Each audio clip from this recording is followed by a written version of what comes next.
Hola amigos, ¿qué tal de YouTube? Bienvenido a un nuevo vídeo. Te recomiendo que te suscribas al canal y actives la campanita de notificaciones, así YouTube te avise cada vez que suba un vídeo y seas uno de los primeros en enterarse de todo lo que ocurre en el país y el mundo. En la colonia Las Margaritas, del municipio de Soyapango, en San Salvador, es difícil no toparse con la Mara Salvatrucha, MS-13.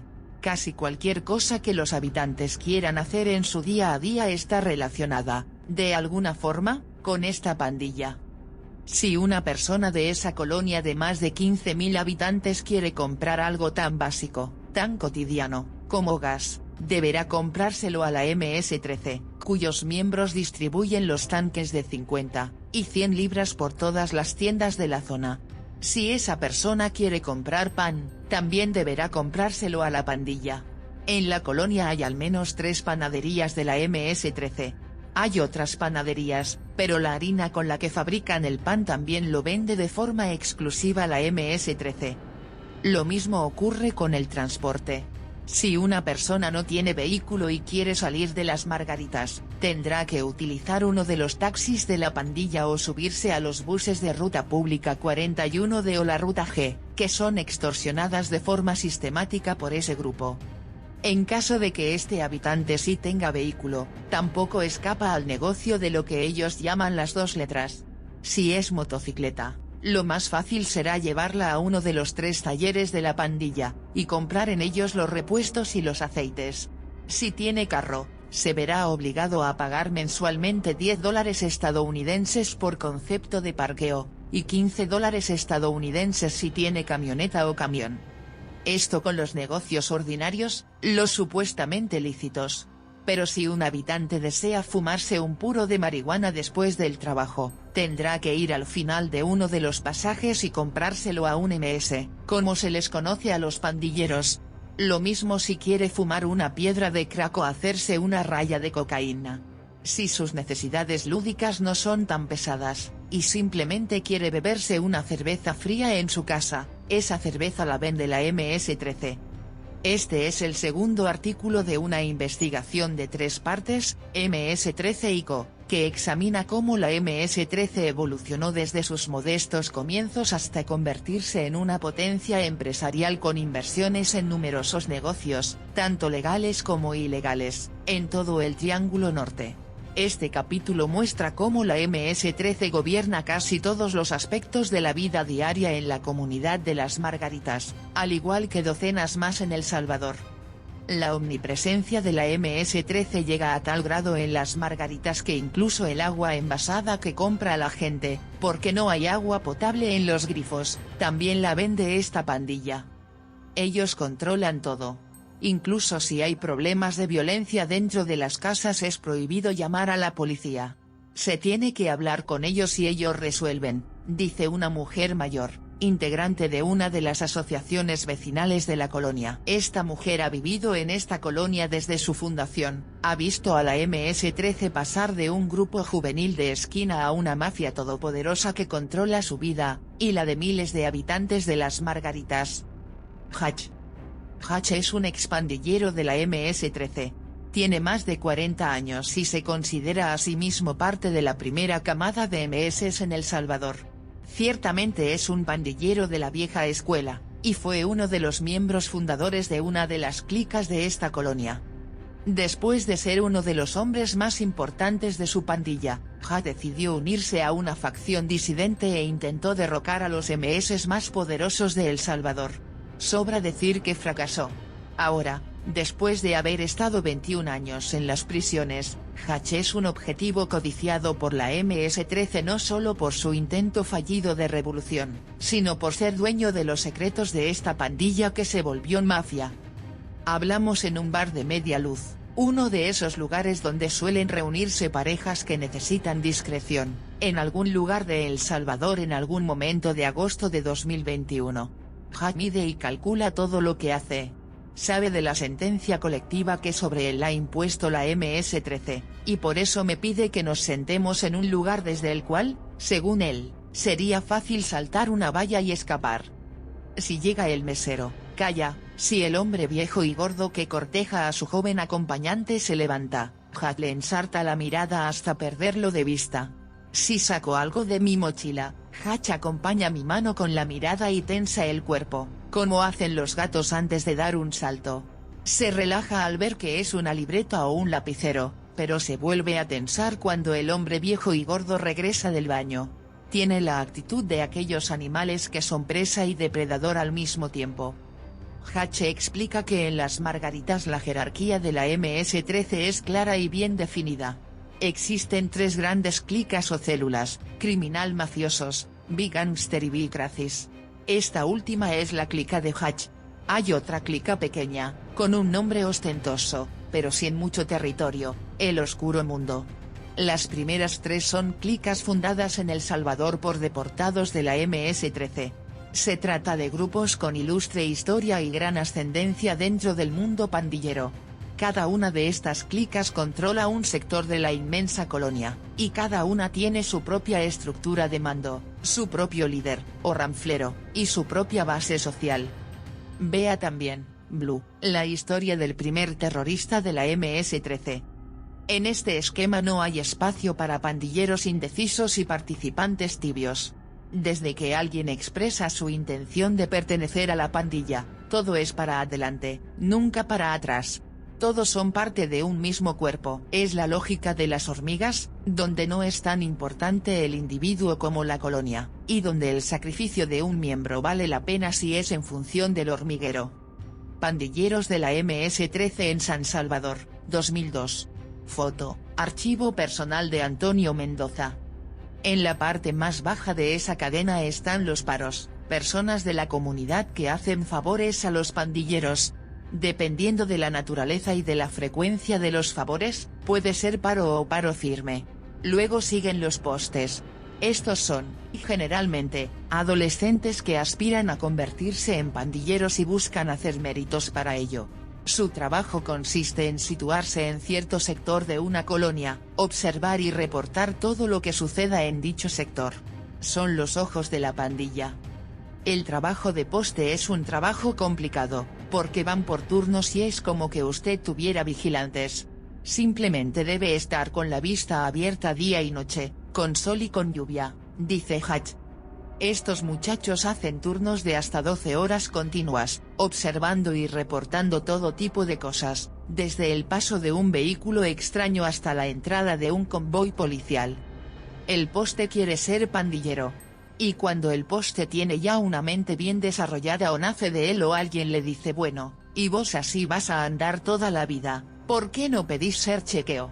Apóstrofe, dice Hatch. Los chequeos son muchachos entre los 15 y 20 años que ya pasaron varios años siendo postes y que empezaron siendo paros. El chequeo tiene ya responsabilidades mayores. El chequeo ya es algo importante, porque tiene palabra. Ya ha pasado un proceso de confianza y ya puede quitar la vida. Él está para la acción y para tratar de producir para la pandilla. Ya goza de un privilegio bastante grande, ya puede participar en un meeting, reuniones de la pandilla. E incluso hay meetings solo de chequeos, supervisadas por un homeboy, pandillero, explica Hatch. El chequeo es el encargado de usar la violencia contra algún visitante que el poste reporte como hostil. El chequeo generalmente tiene derecho a tener un arma. Tiene un apodo y puede usar ropa, y cortes de cabellos propios de un pandillero. El chequeo es, en esencia, un miembro de la MS-13. Uno como líder debe medir al chequeo. Si es alguien que desde el principio usted lo ve que es bueno para poner un negocio, uno lo usa para eso. Pero si uno ve que es de choque, lo manda a chocar. Uno dice, este es aventado, este mata, no pregunta. Entonces uno le da una misión difícil, como la de matar un policía o un vigilante. Si regresa vivo, va para Homeboy.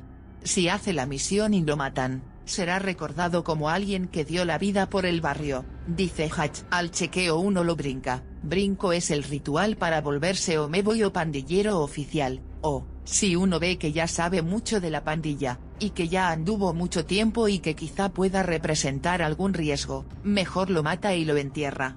Esto para prevenir que el día de mañana vaya a abrir la boca, remata Hatch.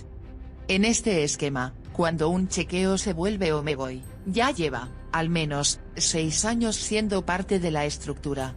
Ya ha vivido de los negocios o extorsiones de la pandilla, ya ha asesinado a más de 3 personas, y ya su nivel de compromiso es alto. En la MS-13 de El Salvador la figura de Omeboy es la más escasa, al menos en las calles. Haciendo cálculos, una suma de fuentes, entre ellas fiscales, jueces, y pandilleros de diferente rango coinciden en que, en una clica salvadoreña, apenas un 10% de la estructura en la calle se compone de Omeboys. La mayor parte son paros, postes y chequeos. La mayor parte de los Omeboys están en las prisiones. En esta estructura, las mujeres cumplen roles poco visibles pero fundamentales. Componen la mayor parte de la base social que rodea a esta pirámide. Es por medio de ellas que circulan las órdenes, ellas son quienes se encargan de los hijos de los pandilleros y quienes cobran muchas de las extorsiones. Las mujeres son encargadas de esconder las armas, y de prestar sus nombres para abrir cuentas bancarias, y en conjunto, constituyen las montañas en las cuales se camufla la pandilla.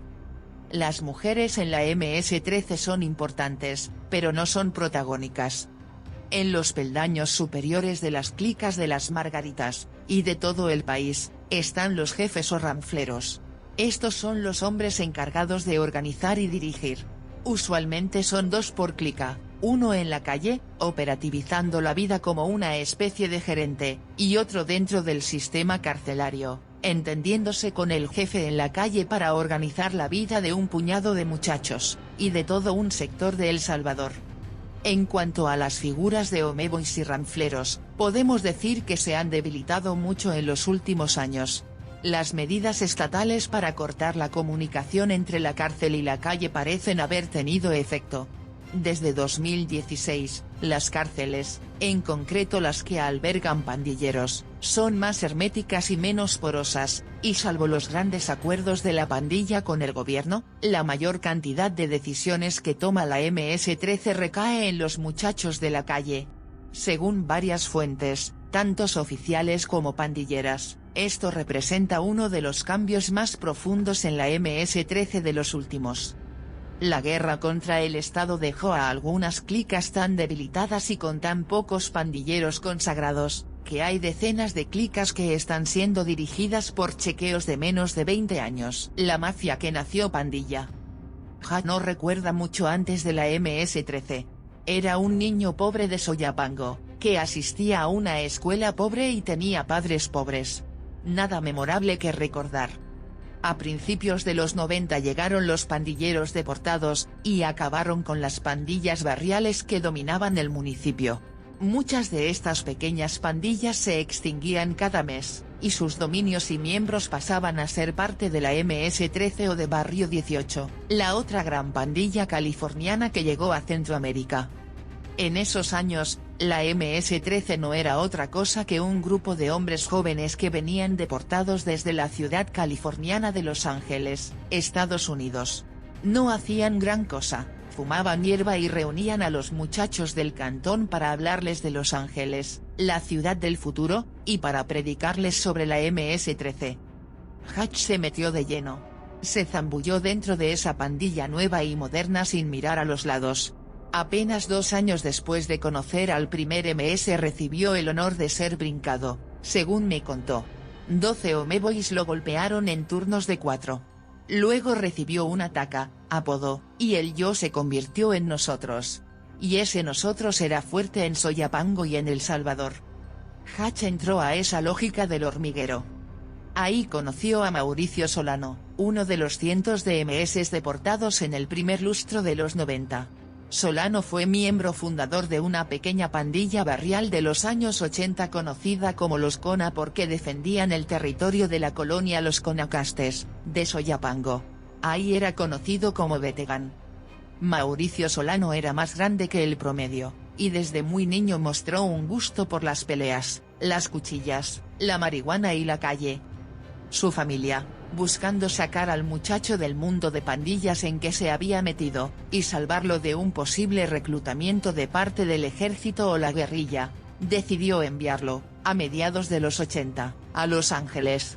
Sin saberlo, terminaron tejiendo una gran ironía. Para salvar al muchacho de las pandillas, lo mandaron a la meca mundial de las pandillas.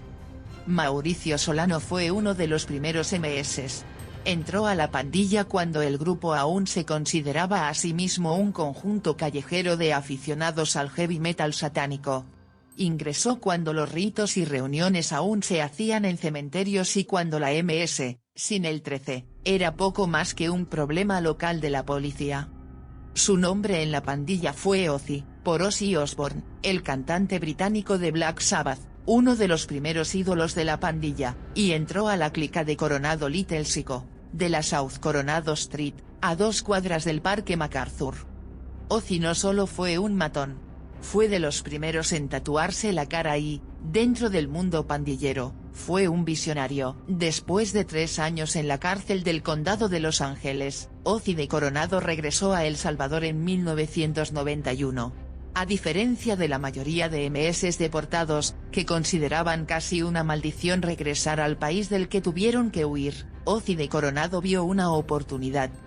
Mientras la mayoría de MS deportados no hacían sino clonar sus clicas de origen con nombres como Normandy, Fulton, Novena o 711, Ozzy le apostó a crear clicas criollas, que eran nombradas según el lugar que pretendían dominar. Fue un referente de seguridad para muchos MS e ícono de modernidad y liderazgo para los pandilleros locales. Ozzy fue el primer líder fuerte de la Mara.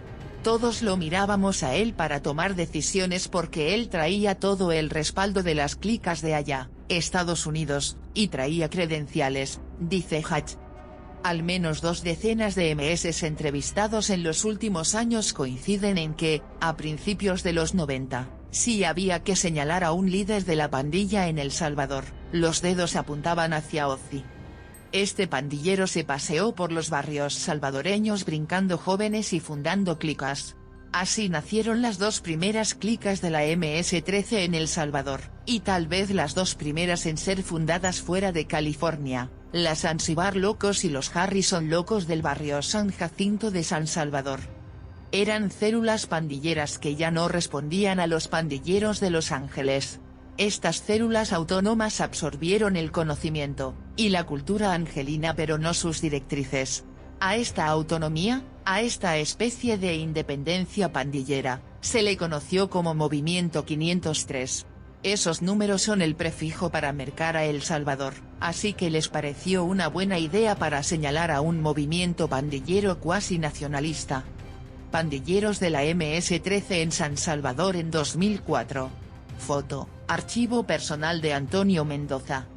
Ozzy murió en el penal de Mariona, en El Salvador, en 1995, apenas 4 años después de su llegada. Los capos de ese penal tenían cuentas pendientes con él, y desde que Ozzy entró a la guardia del penal hasta que le dieron el último machetazo, pasaron apenas 40 minutos. Las pandillas de origen californiano aún no gobernaban los penales. Lo harían más tarde. El mismo día nos entregaron el cuerpo, todo macheteado y pullado. Apenas se reconocía. Parecía que le habían dado con más ganas en las partes del cuerpo donde llevaba los tatuajes de la Mara, me contó Nancy en una pizzería en San Salvador en inicios de 2015, una mujer que fue una de las parejas de Ozzy y madre de uno de sus hijos. Ozzy de Coronado dejó un reguero de clicas por todo El Salvador e impulsó un movimiento pandillero muy difícil de detener. Fundar no solo es construir y esperar que lo construido se mantenga, tiene que ver con heredar ideas y convicciones. El heredero de Ozzy en El Salvador fue un muchacho flaco, de facciones marcianas y mente de tiburón. Se trata de Borromeo Enrique Enríquez Solórzano, quien aún vive y todavía timonea a la MS-13 salvadoreña. Borromeo fue brincado y bautizado por los primeros MS como Diablito, de la clica Hollywood Locos en Los Ángeles. Diablito, al igual que Ozzy, llegó a El Salvador en 1991, cuando tenía 13 años. Diablito de Hollywood ha sido desde hace 2 décadas uno de los hombres más poderosos e influyentes de El Salvador. Pero a mediados de los 90 era solo un pandillero muy activo de una pandilla sin mucho poder y sin casi nada de estructura. La primera vez que lo vi llegó trabajando de ayudante de motorista de un microbús de la ruta G. Era un muchacho delgado, de baja estatura, y bien simpático, cuenta Hatch. Al poco tiempo, ese joven MS, que llegó a Las Margaritas con uno de los trabajos menos prestigiosos, inició a un muchacho de la colonia en la MS-13, y le dijo que brincara a otros, y que fundara una clica que se llamaría Big Racis, a la que 2 años después ingresaría Hatch. Diablito le indicó a ese pandillero que les dijera a los neófitos que esa clica era fundada por Diablito de Hollywood.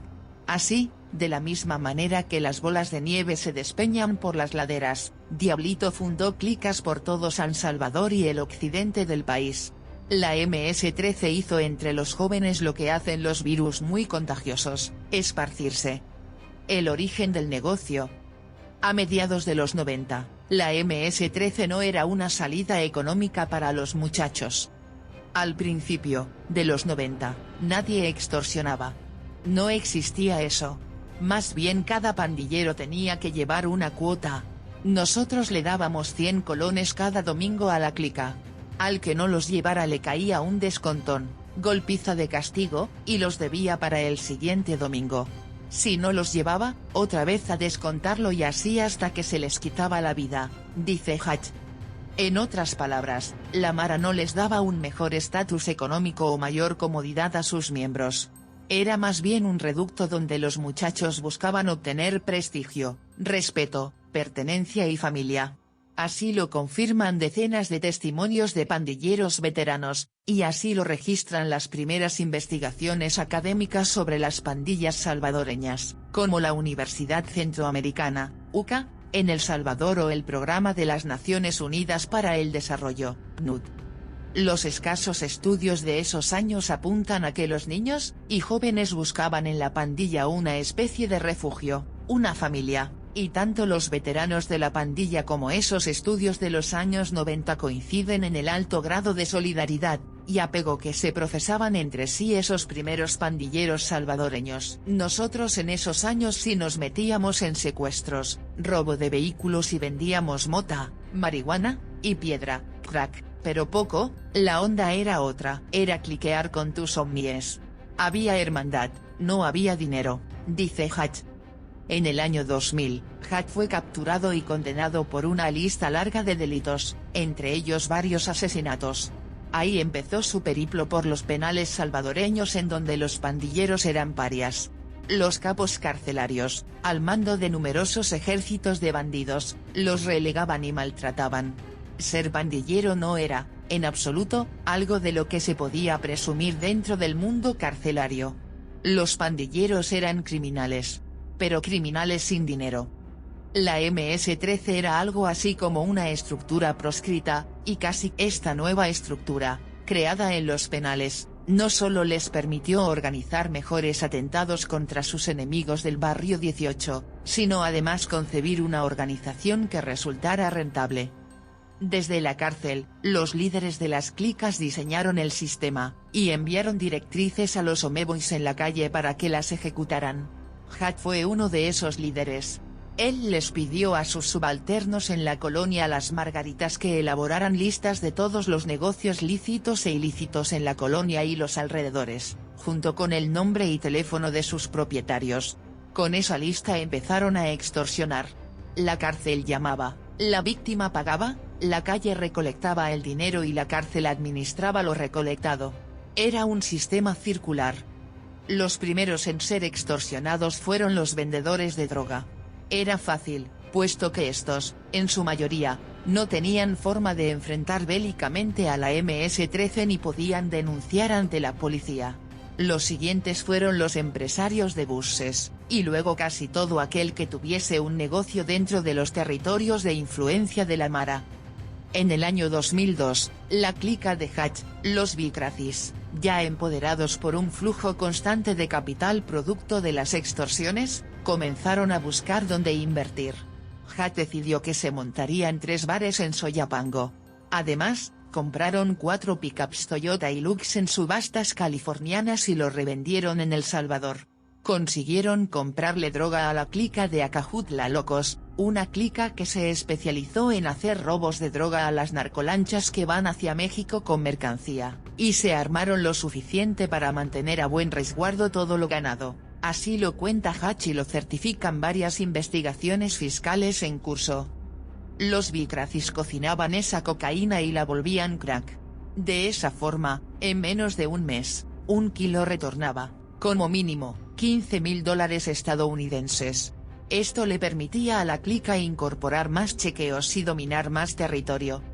La clica de Hatch no fue la única que prosperó con la gran inyección de capital que constituyó la extorsión.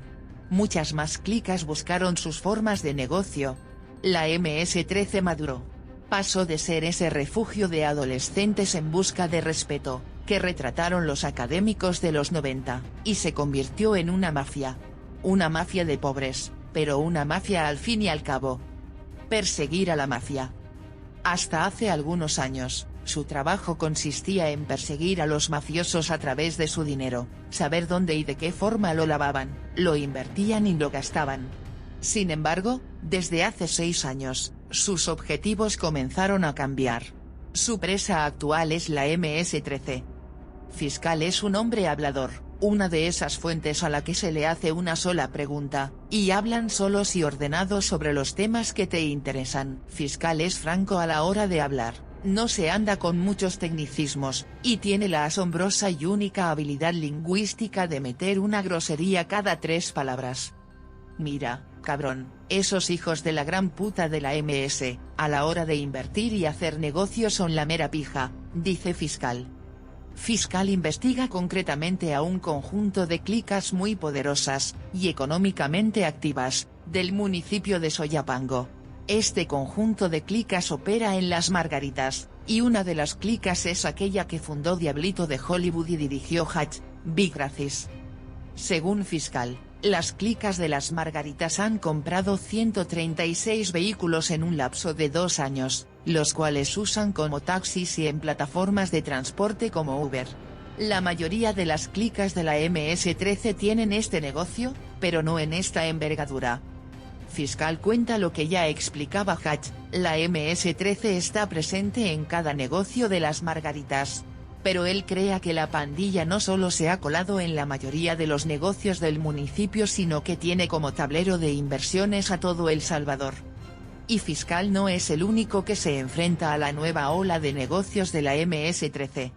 Al menos un alcalde, y 2 trabajadores de diferentes alcaldías, incluyendo San Salvador, aseguran tener buena parte de sus municipios bajo el control casi absoluto de la MS-13. La mayor parte de las extorsiones se mantuvieron aún en 2021 a nivel nacional. Sin embargo, la pandilla ha aprendido que es mucho más rentable y, sin duda, mucho menos peligroso, dedicarse a los negocios, dejar de comerse el dinero de la extorsión y ponerlo en juego, hacer que el dinero genere más dinero. Uno de los casos más grandes que la Fiscalía salvadoreña ha elaborado sobre la MS-13 se llama Operación Cuscatlán. Tuve acceso a ese documento y en él se describe todo un entramado casi burocrático de la MS-13, en donde la principal ocupación de los pandilleros ya no tiene que ver con pelear contra las facciones de Barrio 18 u otros enemigos, sino con hacer negocios. Operación Cuscatlán constituye la tercera ofensiva del Estado salvadoreño por atacar a la MS-13 golpeando sus finanzas. Los documentos, a los que tuve acceso, muestran cómo el incremento del capital se volvió casi una obsesión para los líderes de la estructura. De hecho, estos documentos señalan que un gran número de asesinatos cometidos por la MS-13 son hacia los mismos miembros de su pandilla, generalmente por temas relacionados con el manejo del dinero. Es la pandilla mordiéndose a sí misma. Vea también, perfil de la MS-13. Una mafia de burócratas. En abril de 2021, uno de los 2 testigos principales del caso Cuscatlán, un ex líder de la MS-13 y fundador de San Cocos Locos, una de las clicas más importantes del país, y uno de los hombres más influyentes dentro de la estructura de la pandilla desde 2000 hasta 2017, me recibe en su casa, en un condominio cerrado, con vigilancia privada, en algún lugar de El Salvador. Le llamaremos testigo, por puro amor al método, por apego a la promesa de no revelar la identidad de las fuentes. Sin embargo, la MS-13 sabe perfectamente quién es este hombre. Nos lo asegura él mismo, lo asegura fiscal, otros fiscales, Hatch y al menos 5 fuentes más dentro de la MS-13. Testigo fue uno de los primeros MS brincados en El Salvador, y fue uno de los que le enseñó a la pandilla a traficar cocaína y sus derivados.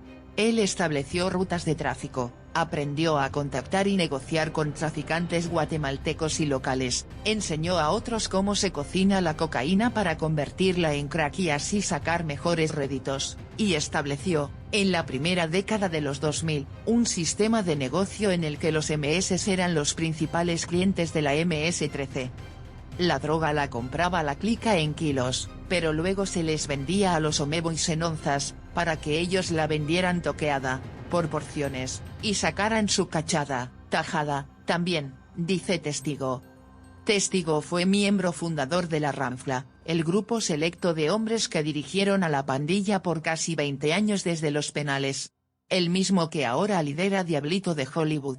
Testigo exportó su sistema piramidal a otras clicas y, para la segunda década de 2000, la MS-13, al menos a nivel económico, era una gran franquicia. Según Testigo, estuvo preso gran parte de su vida, desde 2002 hasta 2017. Mientras estaba preso, en 2015, Diablito de Hollywood le exigió a Testigo que le entregara a la pandilla todas sus rutas y los contactos de distribuidores de cocaína. Diablito quiso revertir el esquema piramidal y centralizar los negocios de la MS-13. Pero esto era demasiado para Testigo, quien se negó. Después de todo, no se consideraba a sí mismo un pandillero cualquiera, sino un hombre de prestigio y poder dentro de la Mara. Fue entonces cuando Diablito lo sentenció a muerte. Después de difundirse su sentencia, Testigo perdió todos los privilegios dentro del penal. Un hombre que había sido poderoso, de pronto se vio relegado a los escalones más básicos de la pandilla, como si fuera un chequeo. Testigo aprovechó una requisa de la policía para entregarse como desertor. Los investigadores lo recibieron de buena gana, y le cumplieron casi todos sus caprichos a cambio de que describiera a la MS-13, su nueva forma de organizarse y hacer negocios, y los vínculos de la pandilla con políticos, iglesias, empresarios y traficantes. Uno de esos caprichos fue la residencia donde nos encontramos, con hombres armados que lo cuidan. Testigo asegura que los fiscales e investigadores no solo se quedaron con su información, sino también con su dinero. A mí me robaron varios miles de dólares que tenía escondidos. Se quedaron también con droga y hasta con armas. Pero ni modo, así es esto, ¿qué le voy a hacer?, dice Testigo, quizá resignado pensando en la máxima que reza que ladrón que roba a ladrón. Le pidieron que hablara de las propiedades, y de las formas de lavar dinero e invertirlo en nuevos negocios. En la operación Cuscatlán, la Fiscalía salvadoreña incautó más de $500,000 en propiedades, vehículos y objetos. Fueron acusadas formalmente 520 personas de la estructura de la pandilla, incluyendo Diablito de Hollywood, a quien este caso le sumó 39 años más de prisión, así como a casi toda la plana mayor de la Ramfla. Testigo entregó números, cuentas bancarias y contactos de la MS-13 fuera del país, y su narración es probablemente el prisma más claro que ha tenido la ley salvadoreña para ver al interior de la economía y los secretos de la MS-13. Testigo ahora pasa sus días sin salir de esa residencia privada, al resguardo de esos hombres armados. Sabe que si algo caracteriza a la mafia a la que perteneció es que no olvida fácilmente. Sobreviviendo a la MS-13. Hatch salió libre un mes antes de nuestra plática en aquel lugar para parejas clandestinas. Apenas tenía conciencia de lo complicado del contexto en el cual recuperaba su libertad. El Salvador ya no era el mismo país que él conoció. Salió con lo que llevaba puesto, y luego de varios años de no tener contacto con nadie en el exterior. Hatch durmió 2 noches en la caseta de control que tienen los policías y militares antes de llegar a la prisión. No tenía ni siquiera las monedas que cuesta el viaje en bus y, de haberlas tenido, No habría sabido hacia dónde ir.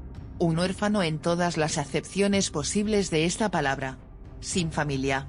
Sin pandilla. A los 2 días de su liberación, y después de 2 noches de aguantar hambre, lluvia e insultos por parte de los policías afuera del pequeño puesto policial, llegaron 2 mujeres. Eran 2 abogadas jóvenes. Al verlo tan mal, le ofrecieron su ayuda.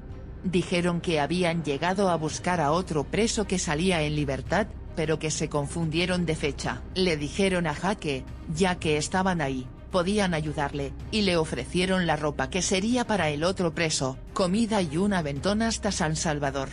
Hatch aceptó, caminó hacia el vehículo, abrió la puerta de un carro rojo modelo sedán, y adentro, en los asientos de los pasajeros, estaba la MS-13 apuntándole con una 9 milímetros. «Súbase, hermano», le dijo a Hatch un pandillero joven. Hatch se dio la vuelta mientras repetía un salmo bíblico, el 91, y regresó caminando al puesto policial. Otra vez aguantó lluvia, hambre e insultos por otros 2 días hasta que un viejo policía se le acercó, le hizo algunas preguntas y lo puso en contacto con una persona que dedica su vida a casos perdidos, como el de Hatch. Por seguridad, no puedo decir más sobre esta persona. Con ese hombre vive ahora Hatch. Él lo protege y fue él quien arregló nuestro encuentro. Hatch, así como testigo, sabe que la mafia a la que perteneció no olvida fácilmente. La detallada información que se ofrece en este artículo en torno a la vida personal de los pandilleros, y la historia de la MS-13 proviene de múltiples entrevistas con pandilleros, sus asociados y socios comerciales, así como con fiscales y jueces que han trabajado sobre asuntos de la pandilla durante años.